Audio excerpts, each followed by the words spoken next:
আব্দুল্লাহ ইবনে আব্বাস সাহাবীদের ভেতরে এমন একজন সাহাবী, কথা খেয়াল করে যদি শোনেন তাহলে সুবহানাল্লাহ বলতে সহজ হইব, আমার শিখাইয়া দেওয়া লাগবে না সুবহানাল্লাহ।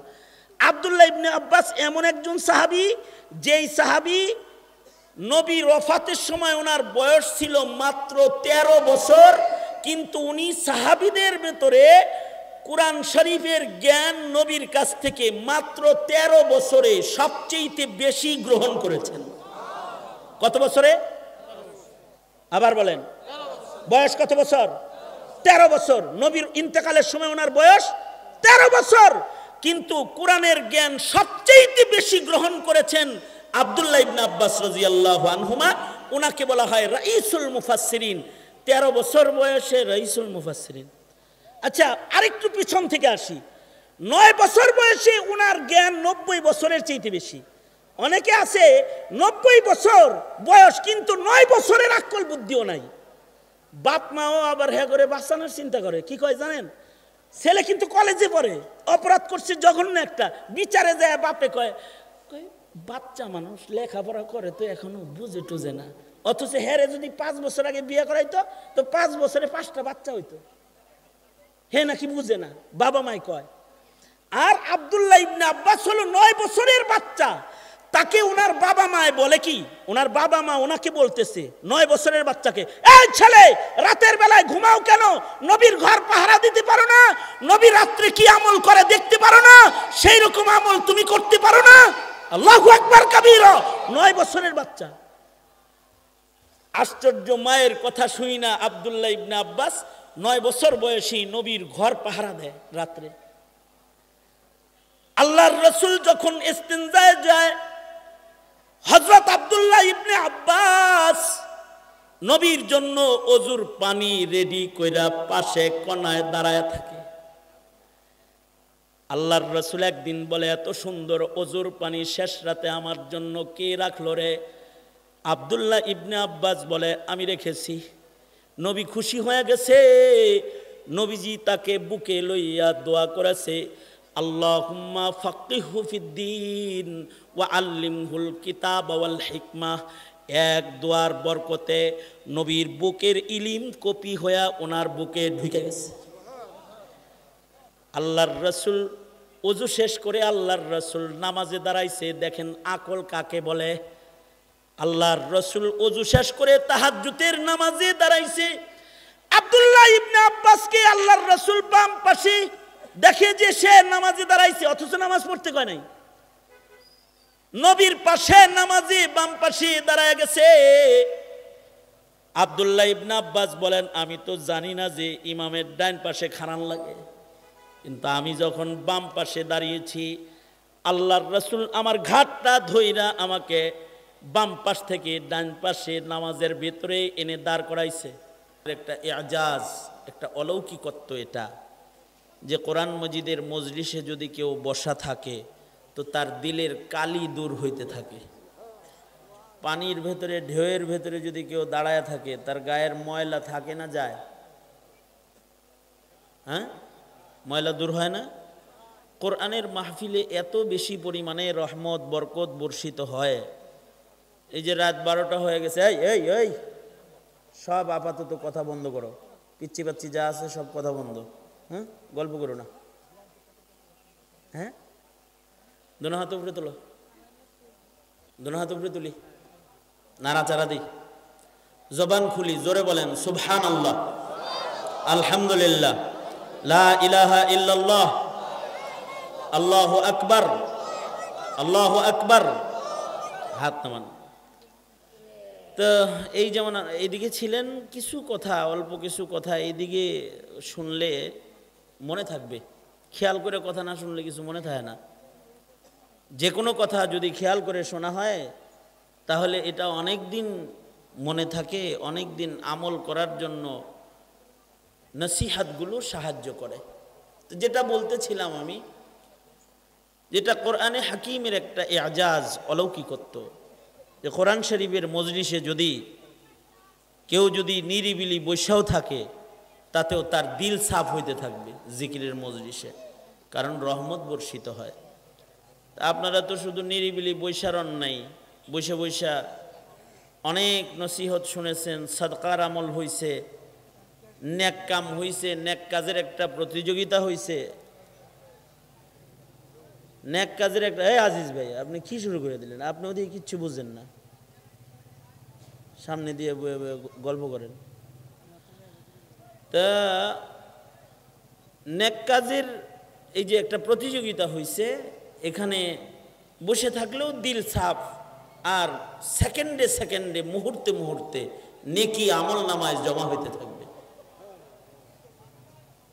ওলামায়ে কেরাম এখানে কথা বলেছেন, কোরআন শরীফের আয়াত পড়ছে, তরজমা করছে, নসিহত করছে। এগুলোর দাম কত?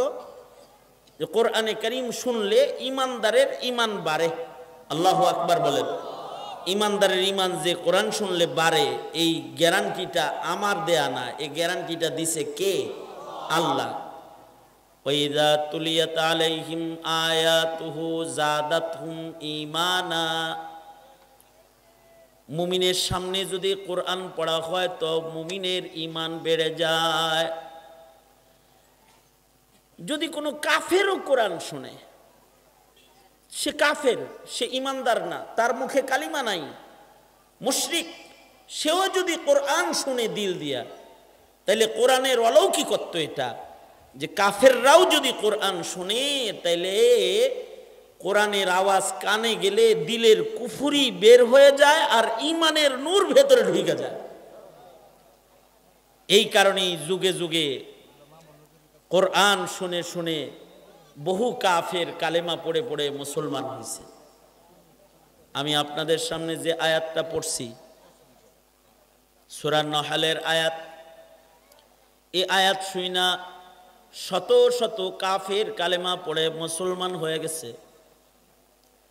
যেদিন এই আয়াতটা নাজিল হইল, আল্লাহর রাসূলের সামনে বসা ছিলেন হযরত উসমান ইবনে মাজউন রাদিয়াল্লাহু আনহু। হযরত উসমান ইবনে মাজউন রাদিয়াল্লাহু আনহু তখনও কালেমা পড়ে মুসলমান হন নাই, নবীর সামনে বসে রয়েছে, আর নবীজির উপরে তখন এই আয়াতটা নাজিল হয়েছে।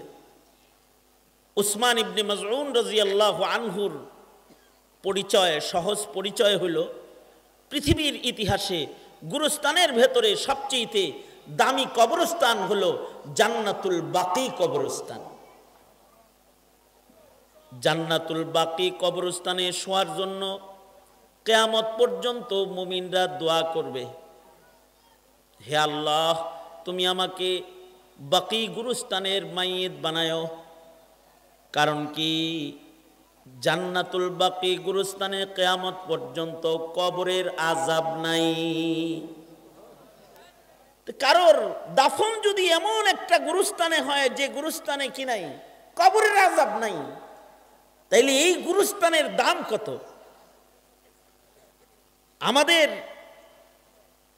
আমাদের দুর্বলতা হলো, আমরা শ্বশুর বাড়িটা ভালো হোক এটা চিন্তা করি। কারোর শ্বশুর বাড়ি যদি গাঙ্গের ওইপার হয়, গাড়ি যাইব না, তাহলে পছন্দ হয় না, কি শ্বশুর বাড়ি গাঙ্গের ওইপার। অথবা যদি শ্বশুর বাড়ি গাড়ি চালায় যাওয়ার রাস্তা না থাকে, ক্ষেতের আইল দিয়া যাইতে হয়, এমন শ্বশুর বাড়ি আছে না আমাদের আজিমপুর দেওয়া অনেকের? হ্যাঁ, সায়া রয়েছেন কে? নাই, আছে তো। তখন ওই বাড়ি মেয়ে বিয়ে করতে চিন্তা করে যে শ্বশুর বাড়ি, এই বাড়িতে যাইতে যদি রাস্তা না থাকে কেমন হয়। এই কারণে অনেক সময় মেয়ে পছন্দ হইলেও বিয়ে করে না। অথচ এই লোকটা শ্বশুর বাড়ি যাইব বছরে 2 বার অথবা 3 বার অথবা 4 বার, বুড়া বয়সে যাইব সারা বছরে 1 বার। সারা বছরে কয়েকবার যে বাড়িতে সে যাবে, তাও দিনের বেলায় যাবে, 1 রাত থাইকা মানুষ ঘুম থেকে ওঠার আগে সে বিদায় নেবে।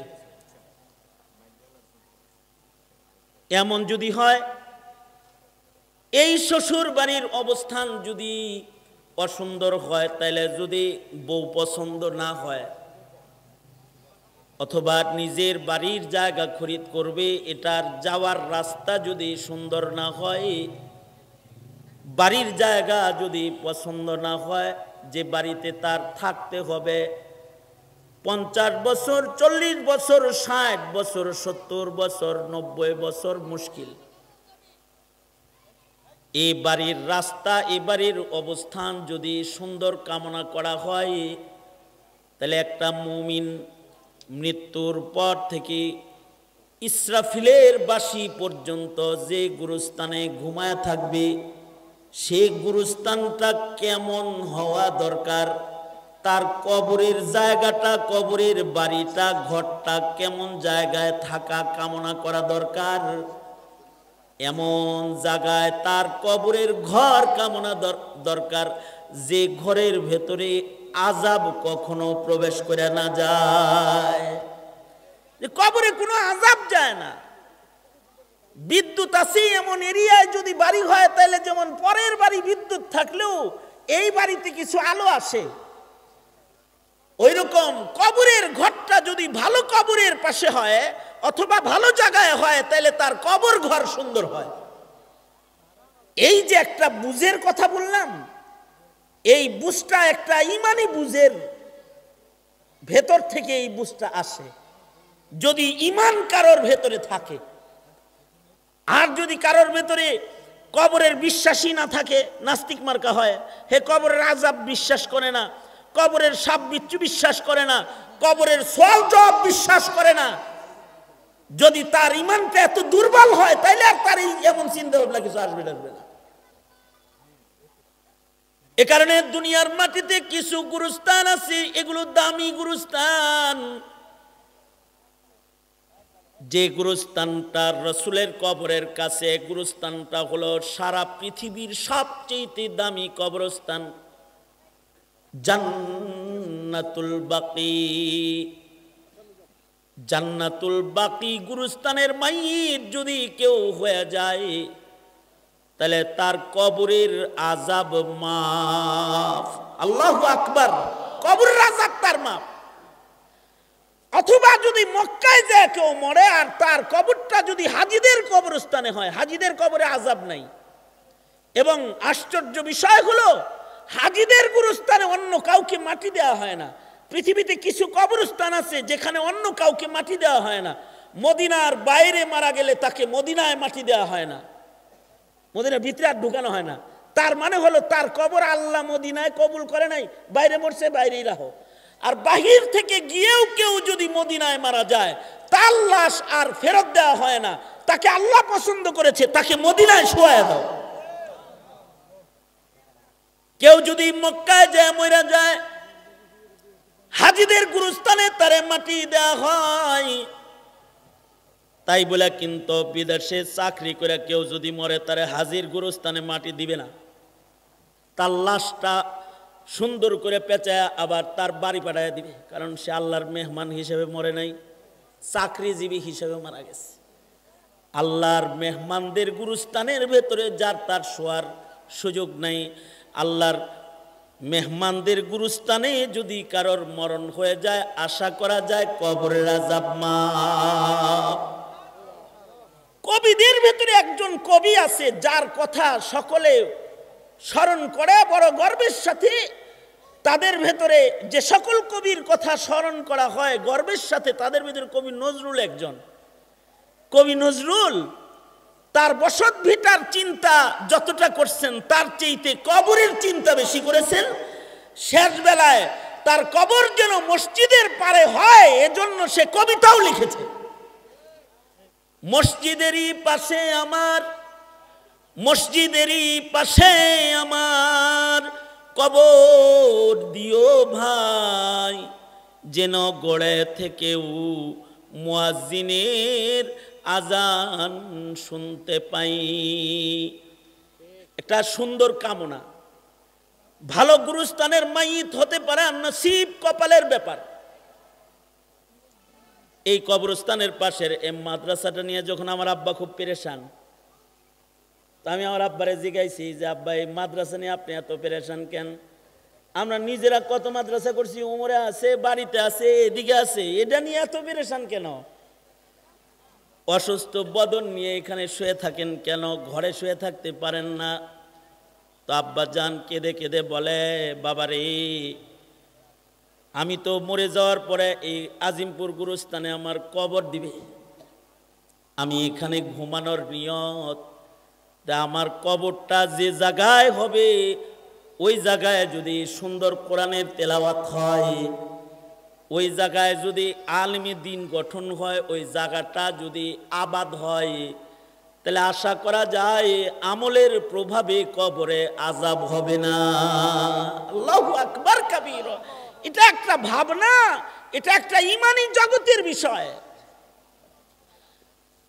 তা হযরত উসমান ইবনে মাজউন এমন এক ভাবীর নাম, আউয়ালু মান মাতা বাদাল হিজরা ওয়া দুফিনা ফিল বাকি। তাফসীরে আছে যে হিজরতের পরে সর্বপ্রথম উনি মারা গেছে, আর উনাকে দিয়া জান্নাতুল বাকি গুরুস্থানটা উদ্বোধন করা হয়েছে। আল্লাহু আকবার কাবীর। কিয়ামত পর্যন্ত জান্নাতুল বাকিতে কত মানুষ ঘুমাবে, সবচেয়ে পুরান ঘর এই কবরে যার, গুরুস্থানে যার, তিনি হলেন হযরত উসমান ইবনে মাজউন রাদিয়াল্লাহু আনহু। প্রথম কবর উনার। আর উনি এই কোরআনের তেলাওয়াত শুনে মুসলমান হয়েছে। আল্লাহর রাসূল সাল্লাল্লাহু আলাইহি ওয়াসাল্লামের সামনে উনি বসা, তখনো পর্যন্ত উনি কালেমা পড়ে মুসলমান হন নাই। আল্লাহর নবীর সামনে বসা রইছেন। হঠাৎ করে দেখা গেল আল্লাহর নবীর কপাল ঘামতেছে, বোঝা গেল এখন ওহী নাজিল হইতেছে। উসমান ইবনে মাজউন বলে, ওগো আল্লাহর নবী, আপনি ঘামতেছেন কেন? আপনার কাছে কি জিবরাইল ফেরেশতা কিছু দিয়ে গেলনি? আল্লাহর রাসূল বলেন, একটা দামি কোরআনের একটা দামি আয়াত এইমাত্র হযরত জিবরাইল আমাকে দিয়ে গেল। হযরত উসমান ইবনে মাজউন বলে, আমার সামনে যে আয়াতটা নাজিল হলো এটা আমি একটু শুনবার চাই। আল্লাহর রাসূল বললেন, এই আয়াত নাজিল হয়েছে, ইন্নাল্লাহা ইয়া'মুরু বিল আদল ওয়াল ইহসান ওয়া ইতাইযিল কুরবা ওয়া ইয়ানহা আনিল ফাহশাই ওয়াল মুনকারি ওয়াল বাগি ইয়াইযুকুম লাআল্লাকুম তাযাক্কারুন। হযরত উসমান ইবনে মাজউন বলে, এত সুন্দর সুন্দর কথা যে আয়াতে আছে এটা কোনো মানুষের কথা হতে পারে না। আমি আয়াতের তেলাওয়াত শুনেই কালেমা পড়ে মুসলমান হয়ে গেলাম। ওগো আল্লাহর নবী, আপনি আমাকে কালেমা পড়ায় দেন। এবং উনি কালেমা পড়ে সাথে সাথে মুসলমান হয়ে গেলেন। ওই আয়াতটা আপনাদের সামনে আমি পড়েছি। অবশ্যই এই আয়াতটি প্রতি শুক্রবারে জুমার নামাজের সময় খতিবরা পড়ে। কেন? এটা শুই না, যেহেতু কাফের মুসলমান হইছে, এটা মুমিনের কানে যত বেশি যাবে তত মুমিনের ঈমান তাজা হবে। এ কারণে জুমার খুতবায় এটা খুব পড়া হয়। এই আয়াতের ভেতরে 6টা কথা আছে, 3টি আদেশ 3টি নিষেধ। তার থেকে সবগুলোর আলোচনা করার ধৈর্য আমার নাই, আর রাত 12টার সময় সবগুলো শোনার ধৈর্য আপনাদের নাই। তবে একটা বিষয় যেটা আল্লাহর আদেশ, আল্লাহর একটি আদেশ বিষয়ে কিঞ্চিত একটু কথা আপনাদের কানে পৌঁছায়া দিলেও আমি মনে করি আপনাদের ফায়দা হবে। আল্লাহ পাকের নির্দেশ হলো, আল্লাহ বলেন, এই জমিনের মানুষ, তোমরা সবাই ইনসাফওয়ালা হয়ে যাও, জালেম হইবা না। নির্দেশটা কি বলেন আমার সাথে? কি নির্দেশ? ইনসাফওয়ালা হয়ে যাও, ইনসাফ কায়েম করো, জুলুম করবা না। তার মানে কি? জুলুম করবা না, এটা প্রথম নির্দেশ। কারণ ইনসাফ এমন একটা বিষয়, ইনসাফ এমন একটা গুণ, যেই গুণটা আল্লাহ তাআলা সবচেয়ে পছন্দ করেন। কারণ আল্লাহ তাআলা যদি ইনসাফ দেখেন তো আল্লাহ পাকের রহমতে জোশ পয়দা হয়। আল্লাহু আকবার বলেন। যে কোনো ইনসাফ যদি দেখেন তো আল্লাহর রহমতে জোশ পয়দা হয়। আর যদি বেইনসাফি আল্লাহ দেখেন তো আল্লাহ তাআলা গুসা হয়, আর নিয়ামত আল্লাহ তাআলা তালা লাগায় দেয়, নিয়ামত জমিনে পাঠানো বন্ধ করে দেয়। ইনসাফ, সেই ইনসাফ তো এখন সোনার হরিণে রূপান্তরিত হয়েছে। ব্যক্তি জীবন থেকে শুরু করে রাষ্ট্র জীবন পর্যন্ত এখন ইনসাফ খুঁজে পাওয়া খুব মুশকিল, ঠিক না? কিন্তু আল্লাহর রসুলের দুলনাথ থেকে শুরু করে মৃত্যু পর্যন্ত ইনসাফের বাইরে কোনো কাজই নাই। যখন আল্লাহর রসুল কেবল জন্মাইছেন তখনও ইনসাফ করছেন, অর্থাৎ নবী শিশুকালেও ইনসাফ করেছেন, মরণের আগেও ইনসাফ করেছেন। আল্লাহু আকবার, মরণের আগেও নবী ইনসাফ করেছেন, কখনো নবীজি জুলুম করেন নাই। আল্লাহর রসুল নবী হযরত হালিমাতুস সাদিয়া নবী সরওয়ারে দু আলমকে জিজ্ঞাসা করে, বাবা মুহাম্মদ, আমি তোমার মা হালিমা তোমার কাছে একটা বিষয়ে জানতে চাই। কি বিষয় মা?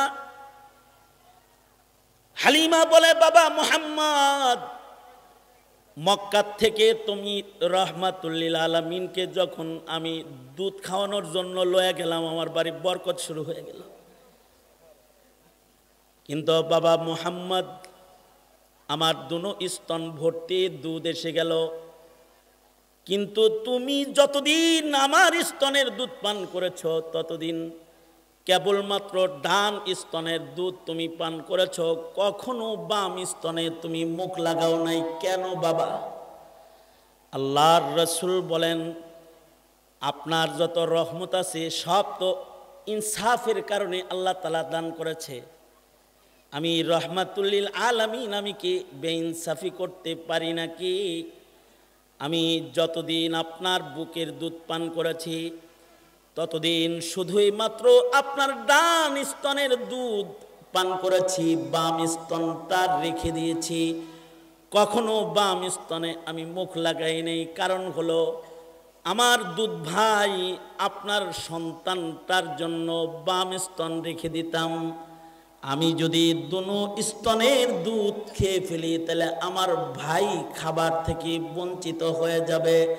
এ কারণে আল্লাহর নির্দেশে আমি সব সময় এক স্তনের দুধ পান করে আর এক স্তন আমি আমার ভাইয়ের জন্য রেখে দিতাম। শিশু মুহাম্মদুর রাসূলুল্লাহ সাল্লাল্লাহু আলাইহি সাল্লাম তিনি মায়ের কোলে এক স্তন খায় আর এক স্তন ভাইয়ের জন্য রেখে যায়, আর তুমি মারে বাপের ঘুমের বড়ি খাওয়ায় জমিন লেখা লয়ে যাও। মানে ঘুমের বড়ি কটা খাওয়াই দিছে, এবার কয় মা এনে ছিল মারো, তো এনে যাতা মারছে, এমনি মারো মারছে, মায়ের এক ছোট ভাইটা বড় ভাই লয়ে গেছে, বড় ভাইটা ছোট ভাই লয়ে গেছে। এই তো আমাদের ইনসাফ। আর মুহাম্মদুর রাসূলুল্লাহ সাল্লাল্লাহু আলাইহি সাল্লামের ইনসাফ হইল যে আল্লাহর রাসূল মায়ের স্তনের দুধটা পর্যন্ত একা দুই স্তন খান না, ভাইয়ের সাথে ইনসাফ করার জন্য। আল্লাহু আকবার জোরে করে বলেন, ভাইয়ের সাথে ইনসাফ করতেছেন। আল্লাহর রাসূল বলেন, সাবধান আমার উম্মতেরা, আল্লাহর রাসূল আমাদের বলছেন, সাবধান আমার উম্মতেরা, আয-যুলমু যুলুমাতুন ইয়াউমাল কিয়ামাহ, হে আমার উম্মতেরা, এক সরিষার দানা পরিমাণ জুলুমও কারোর উপরে করবি না। যদি এক সরিষার দানা পরিমাণ জুলুমও কেউ কারোর উপরে করস তাহলে কিন্তু এই জুলুমটা হাসরের কঠিন ময়দানে অন্ধকার হয়ে তোর চোখের সামনে এসে যাবে, তুই পুলসরাত দেখবি না, তুই জান্নাতের পথ চলতে পারবি না। জুলুম অন্ধকার হয়ে ময়দানে মাহশারে মানুষের চোখের সামনে এসে যাবে। আর যদি কেউ ইনসাফওয়ালা হয় তাহলে তার চোখে নূর এসে যাবে। আল্লাহু আকবার জোরে বলেন। যে নূর দিয়া বিজলির গতিতে পুলসরাত পার হয়ে আসে আল্লাহর জান্নাতে চলে যাবে। এ কারণে আল্লাহর রাসূল কখনো এক যাররা পরিমাণ বেইনসাফিও করে নাই। বদরের ময়দানে আল্লাহর রাসূল সাহাবীদের যুদ্ধের কাতার সোজা করতেছেন। নবী মুহাম্মদুর রাসূলুল্লাহ সাল্লাল্লাহু আলাইহি ওয়াসাল্লাম যুদ্ধের কাতারে সাহাবীদেরকে দাঁড় করাইতেছেন। নবীজির হাতে একটা লাঠি আছে, এই লাঠি দিয়ে সোজা করতেছেন যুদ্ধের কাতার। পোলাপানের ভিতরে তো জজবা বেশি থাকে, এটি কাতারে থাকবার চায় না, লাফ দিয়ে খালি সামনে আসে। এক যুবক লাফ দিয়া সামনে চলে আসে আগে যুদ্ধ করার জন্য, খুব জজবা। তো আল্লাহর রাসূলের হাতে যে লাঠিটা আছে, আল্লাহর নবী এই লাঠি দিয়ে এই সাহাবীর পেটের ভিতরে গুতা দিয়া কয় পিছনে যাও। সাহাবী বড় চালাক, সাহাবীর সাথে সাথে বলে, আল্লাহর নবী আমি ব্যথা পাইছি, আমারে ব্যথা দিয়ে আলাইছেন আপনি। নবী হইয়া কাউরে ব্যথা দিছে কেমন কথা? সাহাবী বলে, ওগো আল্লাহর নবী আমি ব্যথা পেয়ে ফেলেছি, জুলুম হয়ে গেল। সাথে সাথে আল্লাহর নবী নিজের লাঠিটা সাহাবীর হাতে দিয়ে বলে, সাহাবী তোমার পেটে কাপড় নাই, এই যে নাও, আমি আমার চাদরটাকে সরাইয়া দিলাম। এই যে লাঠিটা, যে লাঠি দিয়া আমি তোমার পেটে আঘাত করেছিলাম, লাঠিটা তোমার হাতে দিলাম। তুমি এ লাঠির দ্বারায় আমার পেটের ভেতরে আমি যতটুকুন জোরে তোমাকে গুঁতো দিয়েছি, তুমি অতটুকুন জোরে আমাকে একটা গুঁতা দাও। দুনিয়ার জুলুমের বদলা দুনিয়ায় হয়ে যাক। আমি জুলুম করেছি, ব্যথা পেয়েছ, এমনটি কথা হাসরে তুমি বলো না। আল্লাহর রসুল নিজের গায়ের জামা মোবারককে খুলে ফেললেন, খালি পেট করে দিলেন, লাঠিটা সাহাবীর হাতে দিলেন। আশ্চর্য আশেক সাহাবী সাথে সাথে লাঠিটা ছেড়ে দিয়ে চালাকি করে নিজের বুকটাকে আল্লাহর রসুলের বুকের সাথে চাইপা ধইরা বলে, ওগো আল্লাহর নবী যুদ্ধ কর্ম, বাঁচব নাকি গাজী হব নাকি শহীদ হব জানি না, তাই মনে ধান্দা আসছে, বাহানা কইরা নবীর গায়ের সাথে একটু ঘষা দিয়া কবরে যাই। হাবিবি কিবরিয়ার দেহ মুবারকের সাথে আমার দেহের চামড়ার একটু সুয়াও যদি লাগা যায়, তাতেও হয়তো বা আল্লাহ তাআলা আমার দেহে কবরের আযাব দিবে না। এই কারণে বাহানা করেছি, আপনার পেটের খোঁচার বাহানায় কাপড় সরায়া আপনার দেহে নিজের দেহ একটু লাগাইবার জন্য। অর্থাৎ সাহাবীও কেমন, সাহাবী যুদ্ধের ময়দানে কাতারে দাঁড়ায়ও কবরের চিন্তা ভুলে নাই। আর নবীজি কেমন, যুদ্ধের ময়দানে দাঁড়ানো অবস্থায়ও একটা লাঠির খোঁচার জুলুম কারোর উপরে হবে এটা নবী বরদাস্ত করে নাই। সাইয়্যিদুল মুরসালিন হইয়া নিজের পেটের কাপড় খুলে সাহাবীর সামনে নিজেকে পেশ করেছে। আল্লাহু আকবার কাবীরা, এটা হলো ইনসাফ। আমরা তো রিকশাওয়ালারে অনেক সময় মারতে যাই, অনেক সময় ড্রাইভাররে গালিগালাজ করি, অনেক সময় অধীনস্থর উপরে জুলুম করি। হযরত আবু বকর নবীজির কাছ থেকে ইনসাফ শিখেছেন। একবার হযরত আবু বকর নিজের গোলামের উপরে খেপে গেলেন। গোলাম এমন কাজ করলো, রাগ কইরা হযরত আবু বকর করলেন কি, গোলামের কান ধরলেন। কান ধরে দিছে একটা মলা। কান কিন্তু মানব দেহের এমন একটা অঙ্গ, এটা আস্তে ধরলেও অঙ্গটা নরম, তো লাল হয়ে যায়। বিশ্বাস না হয় নিজের কান নিজে একটু মুলা দিয়ে টেস্ট করে দেখেন, বুঝেন নাই কথাটা? কান এমন অঙ্গ, এটারে যদি ধরে কোনো রকম জাতা জুতা দেয় তাহলে লাল হয়ে যায়, কারণ এটা নরম, লতিটা নরম, অঙ্গটা নরম। তা আবু বকর যখন কান মলা দিছে, কানটা লাল হইছে না? এবার গোলামে কয়, আমার মনিব আমারে কানে মলা দিল, ব্যথা পাইছি, লাল হয়ে গেছে, কান্দে। পোলাপানের যে খাচ্ছিল সেটা। হযরত আবু বকর কিছু সময় পরে ওনার যখন স্বাভাবিক অবস্থার রাগ কমছে, দেখেন ইনসাফ কাকে বলে। হযরত আবু বকরের মতো মানুষ, হযরত আবু বকরের পরিচয় হলো তিনি সিদ্দিকে আকবর। হযরত আবু বকরের পরিচয় হলো আবু বকরকে আল্লাহর জান্নাতের আটো দরজা জান্নাতে ডাকবে। হযরত আবু বকর নবীর সাথে রওজায়ে আতহারে ঘুমিয়ে রয়েছে। হযরত আবু বকর নবীর হাতের পয়লা মুসলমান। হযরত আবু বকর নবীজির সাথে হিজরতের গুহার সাথী। হযরত আবু বকর নবীর রঙে রঙিন নিসবতে ইত্তেহাদি। আবু বকর সব সময় নবীর অনুকরণ সর্বোচ্চ এত করে যে আবু বকর যেমন রসুল তেমন, রসুল যেমন আবু বকরের কাজকামগুলো হুবহু তেমন। এক জাররা নবীর ইত্তিবার বাইরে কখনো আবু বকর যায় না। হাইয়ান ওয়া মাইয়িতান, আসবা আনিন নবী সাল্লাল্লাহু আলাইহি ওয়াসাল্লাম। এইরকম একজন মানুষ যাকে রাসূল বারবার বলেছেন তুমি জান্নাতি, তুমি জান্নাতি, তুমি জান্নাতি। আল্লাহর রাসূল এক পর্যায়ে বললেন তোমাকে আল্লাহর জান্নাতের 8 দরওয়াজা ডাকবে। তার মানে জান্নাতের 8 গেট এই উম্মতের যার জন্য খোলা থাকবে তিনি হলেন হযরত আবু বকর। এই রকম একজন মানুষ হইয়া তিনি কান দামনে লইয়া গোলামের কাছে যায় বলে, এই আমি তোর উপরে জুলুম করে ফেলেছি, আমি তোকে যেভাবে একটা মলা দিছি না তুই আমার ওইরকম একটা মলা দিয়ে দে। কি লেগা? কয় না আমি তোর উপরে জুলুম করে ফেলেছি, আল্লাহ যদি আমাকে ধরে তা আমি জব দিব কি? আমি তো তোকে মুখে বললেই পারতাম, হাতে আক্রমণ করলাম কেন? হযরত উমর ওখানে আছেন। হযরত উমর গোলামকে ধমক দিয়ে বললেন, এই গোলাম তুমি বলো যে না না না আপনার কান আমার ধরতে হইব না, আমি আপনাকে মাফ করে দিছি, বলো তাড়াতাড়ি। গোলাম শেষ বেলায় বললেন, আবু বকর আমি আপনাকে ক্ষমা করে দিছি। এরপরে হযরত আবু বকর থামলেন।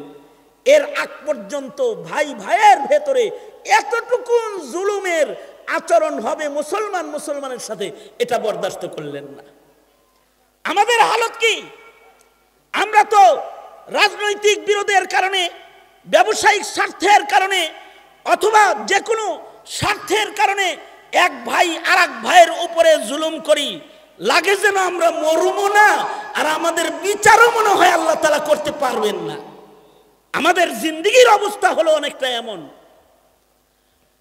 জমিনে এখন রহমত নাই, গজবে চতুর্দিকে বালা মুসিবতে জর্জরিত। কারণ কি? একটা বড় কারণ হলো আমাদের ভিতরে ইনসাফ নাই।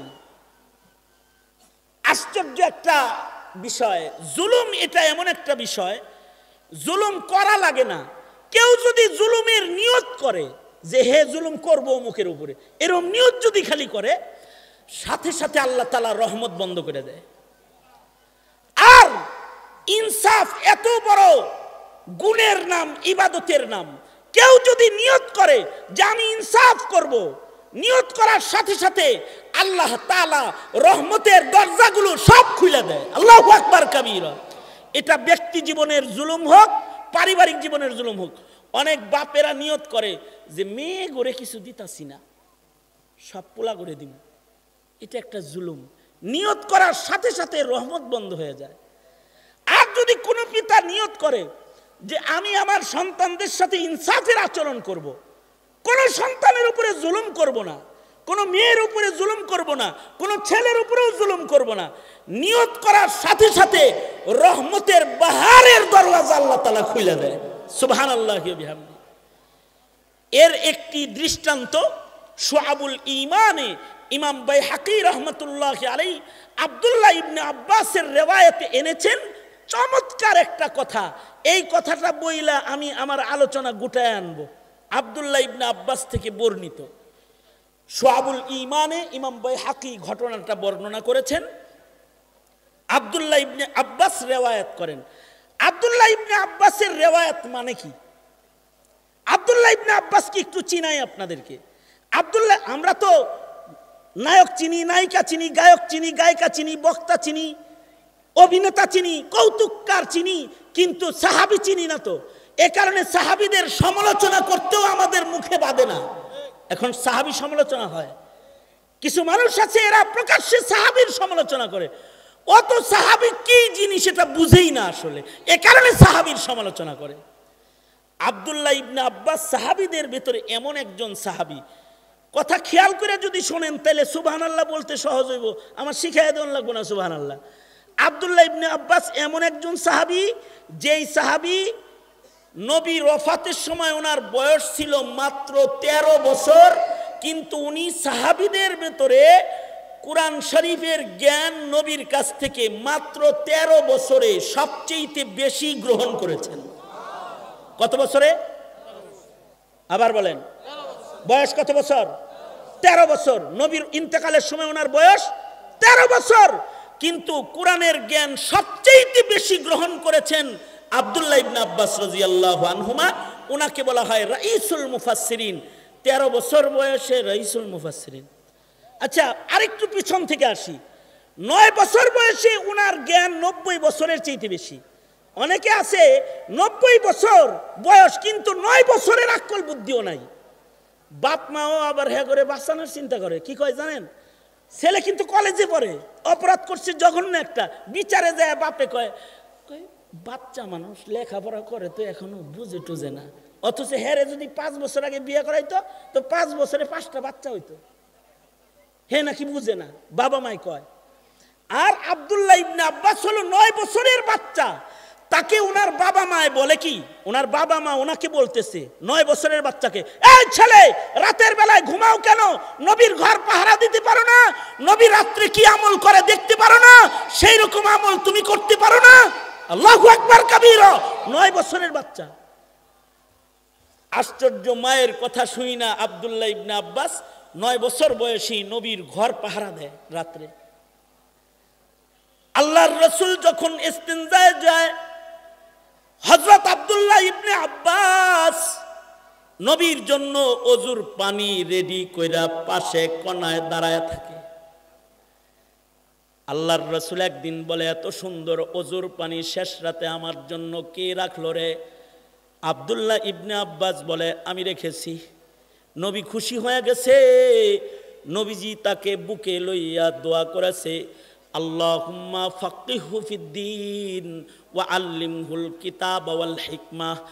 এক দোয়ার বরকতে নবীর বুকের ইলিম কপি হয়ে ওনার বুকে ঢুকে গেছে। আল্লাহর রাসূল ওযু শেষ করে আল্লাহর রাসূল নামাজে দাঁড়াইছে। দেখেন আকল কাকে বলে। আল্লাহর রাসূল ওযু শেষ করে তাহাজ্জুদের নামাজে দাঁড়াইছে। আব্দুল্লাহ ইবনে আব্বাসকে আল্লাহর রাসূল বাম পাশে দেখে যে সে নামাজে দাঁড়াইছে, অথচ নামাজ পড়তে কয় নাই।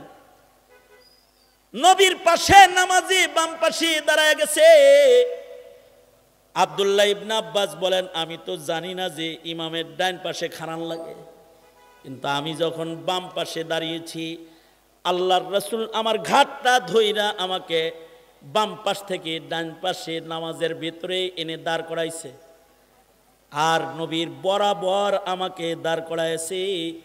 আব্দুল্লাহ ইবনে আব্বাস বলে, আমাকে নবী বরাবর দাঁড় করাইছে, কিন্তু আমি এক কদম পিছায়া গেছি। আবার নবী টান দিছে তো আমি আবার পিছায়া গেছি। নামাজ শেষ করে আল্লাহর রাসূল বলে, আব্দুল্লাহ রে, আমি তোমাকে আমার পাশাপাশি দাঁড় করাই, তুমি এক কদম করে পিছনে কেন যাও? আব্দুল্লাহ ইবনে আব্বাসের বয়স কিন্তু মাত্র 9 বছর। তিনি বলে, আপনি হলেন সাইয়্যিদুল মুরসালিন রাহমাতুল লিল আলামিন। নবীর বরাবর আমি সাধারণ উম্মত হয়ে কেমনে দাঁড়াইতে পারি গো নবী? এই ভয় বারবার আমাকে পেছনে নিয়ে আসে। আল্লাহু আকবার কাবীরা। এগুলো একটি আদব। কিছু কিছু বাচ্চাকে দেখবেন মুরব্বীরা বলে, এই বসো বসো, হে তারপরেও দাঁড়ায় থাকে কেন? এটা একটা আদব। তার দিল থেকে আদব বের হয় যে আমি মুরব্বীর সামনে দাঁড়াই বসতে পারি না, বসতে পারি না আমি। এই আদবগুলো হৃদয়ের ভেতর থেকে আসতে হয়। আব্দুল্লাহ ইবনে আব্বাস এইরকম। এটা তো তার আদব বললাম আর ইলম বললাম। এবার তার মারেফাতটা একটু শোনেন। মারেফাত বলতে আপনারা কি বুঝেন? মারেফাত হলো ওই দূরদৃষ্টির নাম যা দিয়ে মানুষ এমন জায়গায় চলে যায় ব্যক্তি তার যোগ্যতা দিয়ে সেখানে যেতে পারে না। ওটা মারেফাত। এটা আজব জিনিস। আব্দুল্লাহ ইবনে আব্বাসের মারেফতের একটা উদাহরণ শুধু আপনাদেরকে বলি। বাপের সাথে ছেলে গেছে নবীর দরবারে, অর্থাৎ হযরত আব্বাস রাদিয়াল্লাহু আনহুর সাথে আব্দুল্লাহ ইবনে আব্বাস নবীর দরবারে গেছে। যায়া আব্দুল্লাহ ইবনে আব্বাস হযরত আব্বাসকে বলতেছেন, আব্বা, নবীর পাশে ওইটা কে বইসা রইছে?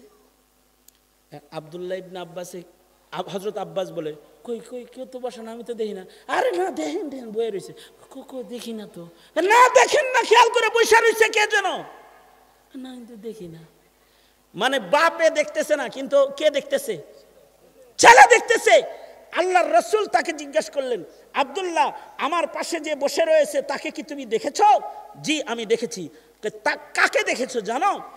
তুমি একজন মুকাদ্দাস ফেরেশতাকে তার আসল আকৃতিতে দেখে ফেলেছো। সুবহানাল্লাহ। আরেকটু আস্তে করে বলেন, আরেকটু আস্তে করে বলেন। কারণ আপনারাও তো গোসল করার সময় ডান কান্দের বাম কান্দের ফিরিস্তা দেখছিলেন, দুই একবার দেখছিলেন না? স্যার হয়েছেন কে? দেখছিলেন নাকি? ভালো করে কইতে পারো না যুবকরা? দেখছো জীবনে কোনোদিন? আমি তো দেখি নাই। যেমন এতদিন গোসল করি কোনোদিন দেখলাম না যে ডান কাঁধে, অথবা বছর বয়সের লোক আছে তাদের ডান কাঁধে বাম কাঁধে ফিরিস্তা নাই? আছে তো। কেউ যদি কয় নাই তাইলে তার ঈমান নাই। কারণ ফিরিস্তার উপরে যার ঈমান নাই তার ঈমান নাই। ফিরিস্তার উপরে যার বিশ্বাস নাই তার কি নাই? জোরে বলেন, আরো জোরে করে বলেন। এটা একটা শিখার জিনিস। ফিরিস্তা যে বিশ্বাস করে না তার কি নাই? ঈমান নাই তার। কারণ ফিরিস্তা আছে বলতেছে কে? কিরামান কাতিবিন ইয়ালামুনা মা তাফআলুন, কোরআনের আয়াত। ডান কাঁধে বাম কাঁধে আছে ফিরিস্তা, কিন্তু আমরা দেখি না। আমরা যেহেতু দেখি না, এটা কি আমাদের দুর্বলতা? না, আমাদের দুর্বলতা না। আসলে আল্লাহ আমাদের এমনই বানাইছে যে আমরা ফিরিস্তা কোনোদিন দেখতে পারবো না। দেখতে পারবো না, কারণ ফিরিস্তারা অদৃশ্যে চলে। আরে শুধু ফিরিস্তা দেখতে পারবো না তা না, জিনও তো আছে। সূরা জিন যেহেতু আছে, জিনও আছে। জিনও আমরা আমাদের চোখ দিয়ে দেখতে পারবো না, যদি না জিন নিজেকে প্রদর্শন না করে। কারণ জিনদের একটা সিফাত হলো ইয়াতাশাক্কালু বিআশকালিন মুখতালিফাতিন, জিনেরা নিজেদেরকে বহু রূপে মানুষের কাছে পেশ করতে সক্ষম। কখনো সাপের রূপ, কখনো বিলের রূপ, কখনো মানুষের রূপ, কখনো পেতনির রূপ। যদি ধরে রূপ তাইলে প্রকাশ করতে পারে। যদি এরকম রূপ প্রকাশ করে তাইলে দেখতে পারুন। কিন্তু তার যে আসল একটা আকৃতি আছে, আগুনের তৈরি আকৃতি, এইটা দেখার মতো চোখ আমাদের নাই। আল্লাহ দেই নাই এটা দেখার চোখ আমাদেরকে। ইমাম শাফি রহমতুল্লাহি আলাইহি বলেছেন, কেউ যদি দাবি করে, অনেক সময় বন্ড ফকিররা দাবি করে বসে না অনেক কিছু, যে আমি তো ফিরিস্তাও দেখি। কিন্তু ইমাম শাফি বলেন কি, কেউ যদি দাবি করে যে আমি জিন দেখি সরাসরি, এটা যদি কেউ দাবি করে, তাহলে ইমাম শাফি বলে ও আস্ত একটা কাযযাব, মিথ্যাবাদী। ও কি? এটা ইলম শিখাইতেছি একটা। কেউ যদি দাবি করে যে আমি জিন দেখছি, মিথ্যাবাদীও। জিন দেখে নাই, জিনকে আসল আকৃতিতে দেখা সম্ভব না। আচ্ছা তাইলে বলেন, জিনরেই যদি আসল আকৃতিতে দেখা সম্ভব না হয়, তো ফিরিস্তা দেখা সম্ভব? কিন্তু ১৬ লাখ সাহাবীর ভেতরে 10 বছর 11 বছরের একটা বাচ্চা কয় নবীর পাশে ওটা কে? তার মানে ফিরিস্তাকে সে তার স্বচক্ষে দেখে ফেলেছে। এখন দেখে ফেলার কারণে একটা লস হয়েছে। আল্লাহর রাসূল বললেন, ইবনে আব্বাস তুই তো চোখ দিয়া ফিরিস্তা দেখোস নাই, আল্লাহ তোরে দেখাইছে। এই যে দেখছস, এই কারণে তোর চোখ অন্ধ হয়ে যাবে, এটা ভালো থাকবে না। মুহাদ্দিসিনরা বলে যে আল্লাহ তাআলা ইচ্ছা করে আব্দুল্লাহ ইবনে আব্বাসের চোখ অন্ধ বানায় দিছে ফিরিস্তা দেখায়। কেন? উনি নবীকে যা দেখেছে শুনেছে ওইটা মানুষের কাছে বলে যাক। দুনিয়ার এত কিছু উনার দেখারও দরকার নাই, এত কিছু উনার বলারও দরকার নাই। আল্লাহু আকবার কাবীরা। এই কারণে আল্লাহ ফিরিস্তা দেখায় চোখ বন্ধ করে দিছে। উনি নবীজির কাছ থেকে সর্বোচ্চ কোরআনের ইলম বর্ণনা করেছেন। এ কারণেই হযরত উমর 17 বছর বয়সের আব্দুল্লাহ ইবনে আব্বাসকে সংসদ সদস্য বানিয়েছেন আধা জাহান যখন তিনি পরিচালনা করেন। কেন 17 বছরের বাচ্চাকে আধা জাহানের খলিফাতুল মুসলিমিন পার্লামেন্ট মেম্বার কেন বানাইছেন? এই জন্য বানালেন পার্লামেন্টের মেম্বার। সিনিয়ররা জিগায় এই বাচ্চাটার এই সংসদ সদস্য বানাইলেন কি লেগে আপনি আমিরুল মুমিনিন? হযরত উমর বলে বাচ্চাটারে এর লেগে আমিরুল মুমিনিন বলে এর লেগে সংসদ সদস্য বানাইছি, আমরা যদি কোনো নাজায়েজ কাম কইরা ফেলি ওর কাছে ইলম আছে, ও ইলমের চোখ দিয়া নাজায়েজটা দেখে ফেলবে, আর সাথে সাথে ও আমাদের লাগামটাকে টাইনা ধরবে, দোজখে আমাদেরকে পড়তে দিবে না। আশ্চর্য নীতি আগের যুগের আর এই যুগের। এই যুগ হলো উল্টা। এখন হলো জায়েজ না জায়েজ যদি কোনো মৌলবী বইলা ফেলে তো তার মুখ বন্ধ করে দেওয়ার চক্রান্ত করা হয়, তাকে আটকা দেওয়া হয় যে তুই জায়েজ না জায়েজ কসকা।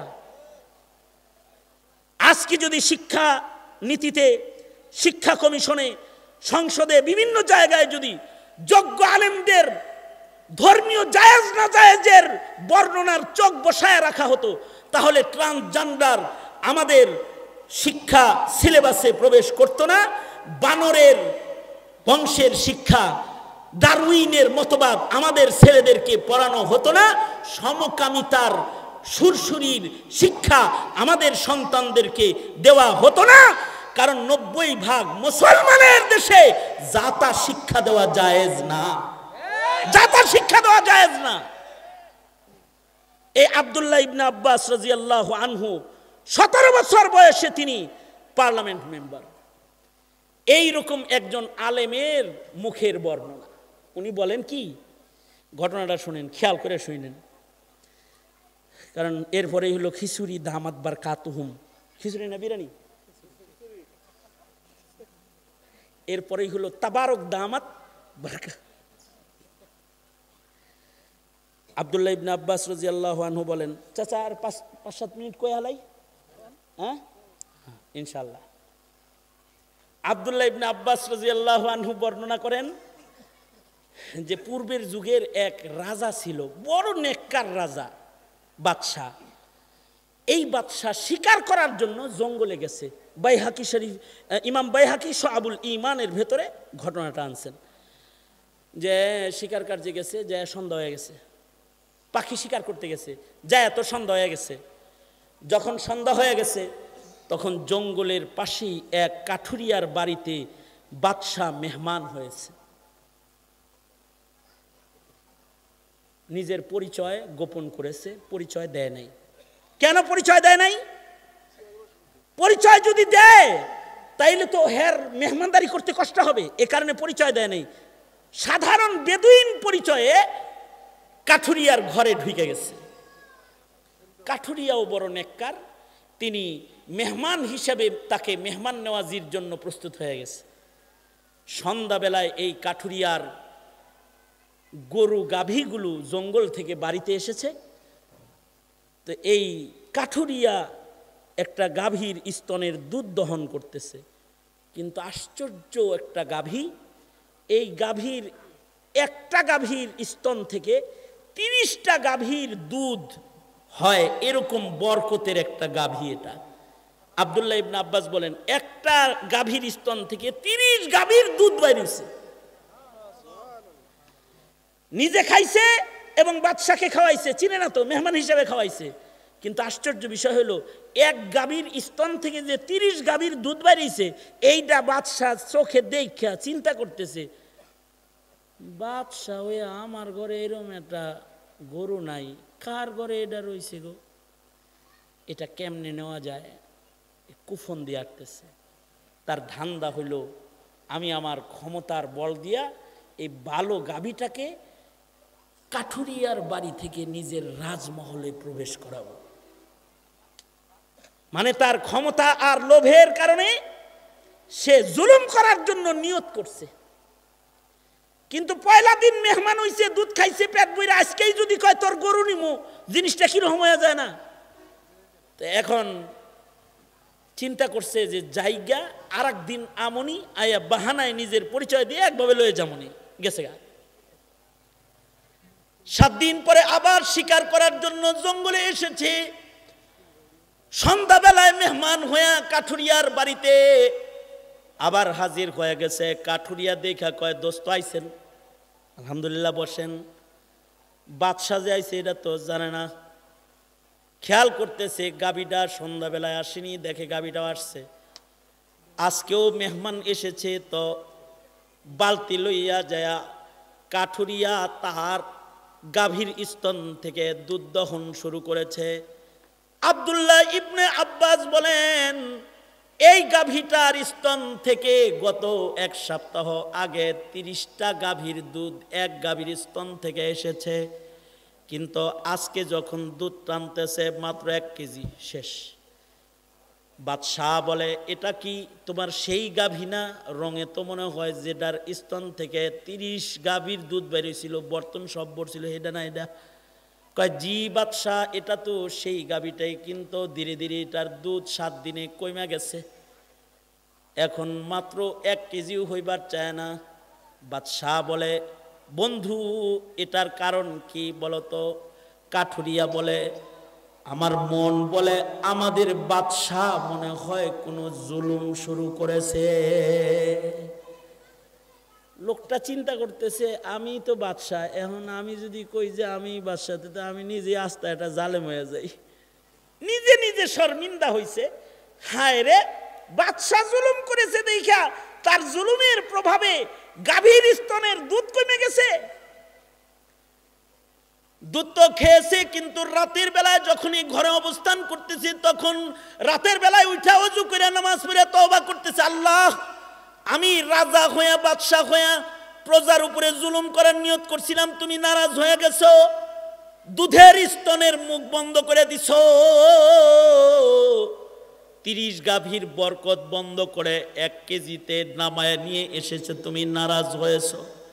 ওগো আল্লাহ, আমি তওবা করতেছি, এমন জুলুম তো দূরের কথা, যতদিন তুমি আমাকে বাদশার মসনদে বসায় রাখবে আমি 1 জাররা জুলুম কখনো কারোর উপরে আর করব না বলে ওয়াদা করলাম।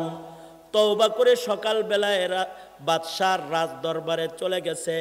আবার 7-8 দিন পরে চিন্তা করতেছে, তওবা করলাম, ইনসাফ করার নিয়ত করলাম, যাই আজকে যে দেখি গা গরুর দুধ কি বাড়ছে নাকি তেমনি কমছে। আবার বাহানা করে শিকার কার্যে চলে এসেছে, 3rd টাইম, 3য়বার। সন্ধ্যাবেলায় বাহানা করে কাঠুরিয়ার বাড়ির মেহমান হয়ে গেছে। হযরত আব্দুল্লাহ ইবনে আব্বাস বলে, সন্ধ্যাবেলায় বাদশাহ অপেক্ষা করতেছে, দেখি গাভীটা আজকে আসেনি, দেখে গরুর পাল সন্ধ্যাবেলায় বাড়ি আসছে, আর ওই গাভীটাও আসছে। সন্ধ্যাবেলায় স্তন দহন করার জন্য কাঠুরিয়া বালতি নিয়ে সামনে চলে গেছে। আজকে দুধে বরকত আর বরকত আর বরকত। আবার 30 গাভীর দুধের পরিমাণ দুধ 1 গাভীর স্তন থেকে বের হয়ে গেছে। বাদশাহ লোকটাকে কয়, এটা কি সেই গাভী নাকি যেটা সেদিন 1 কেজি হয় নাই? কয় হঠাৎ করে আবার এর ভেতরে বরকত বাড়ছে, 30 গাভীর দুধ আগের মতন ডেলিভারি দেওয়া এখন আবার শুরু করছে। বাদশাহ বলে, বন্ধু বলে, আমার রাজ্যের বাদশাহ মনে হয় ইনসাফ শুরু করেছে।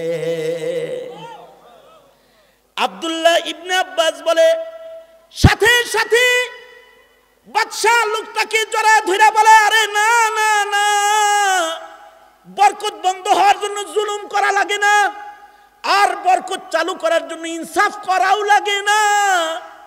জুলুমের নিয়ত যদি কেউ করে তাতেও বরকত বন্ধ হয়ে যায়, আর ইনসাফের নিয়ত যদি কেউ করে তাতেও রহমতের দরজা খুলে যায়। বন্ধুরে, আমারে মাফ করে দিও, আমি তোমার ওই রাজ্যের বাদশাহ, আমি জুলুম নয়, শুধু তোমার ভালো একটা গাভী দখল করার জুলুমের চিন্তা আমি আমার ভেতরে এনেছিলাম। এ কারণে আসমানের মালিক আল্লাহ রহমত বন্ধ করে দিয়েছে, গাভীটার স্তন শুকায় গেছে। আমি বাদশাহ আবার ইনসাফ করার নিয়ত করেছি, আল্লাহ তাআলা আমার ইনসাফের নিয়তের বদলায় রহমত বরকত আল্লাহ তাআলা বাড়ায়া দিয়েছে। ইনসাফ যদি কেউ নিয়ত করে করার, তাতেও আল্লাহ রহমত দেয়। সুতরাং কে কতটুকু ইনসাফ করতে পারবো তা জানি না, তবে আমি এটা বলতে চাই, আব্দুল্লাহ ইবনে আব্বাসের রিওয়ায়াত মাফিক আমরা কি জীবনে আর জুলুম করব না, ইনসাফ করব, এই নিয়তটাও কি আজকে করতে পারি না? ইনশাআল্লাহ। হাত তুলি, বলেন ইয়া আল্লাহ। আর জোরে বলেন, জোরে বলেন ইয়া আল্লাহ। এই কবরস্থানের পারে বসে ওয়াদা করিতেছি, আর কোনোদিন জুলুম করব না, ইনশাআল্লাহ। জোরে বলেন, ইনসাফ করব ইনশাআল্লাহ। বলেন, হে আল্লাহ, তুমি আমাকে ইনসাফ করার তৌফিক দান করো। জোরে বলেন আমিন, আরো জোরে আওয়াজ করে বলেন আমিন। আল্লাহ তাআলা আমাদেরকে জমিনে ইনসাফের সাথে কদম কদম চলার তৌফিক দান করেন। সবাই ইস্তেগফার পড়েন।